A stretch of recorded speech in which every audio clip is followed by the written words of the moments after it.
सध्या आपण उपस्थित आहोत मुंबईतील प्रसिद्ध लालबाग येथील मिरची गल्ली येथे आणि महानगरपालिकेने इथे कारवाई केल्याचं आपल्याला पाहायला मिळालं। इथे 10 ते 15 फूट या नागरिकांनी जे व्यावसायिक आहेत त्यांनी अतिक्रमण केलं होतं। महानगरपालिकेने हातोडा चालून इथे मोठी कारवाई केल्याचं आपल्याला पाहायला मिळतंय।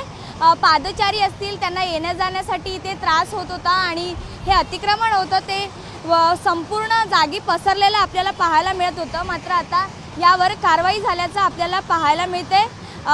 वाढीव थेट म्हणजे जे शेड असतील किंवा माल असतील तो जप्त करण्यात आला होता, कारण जे इथे अतिक्रमण केलं होतं त्यांनी अतिरिक्त शेड जे आहे ते इथे उभारले होते आणि त्यामुळे नागरिकांना असतील किंवा वाहतुकीची कोंडी जी आहे ती मोठ्या प्रमाणात इथे होत असलेली आपल्याला पाहायला मिळाली होती आणि महानगरपालिकेने ही हातोडा तोडत कारवाई केल्याचं आपल्याला इथं पाहायला मिळालं आहे। कॅमेरामॅन प्रवीण सोबत साक्षी यादव, साम टीव्ही, मुंबई।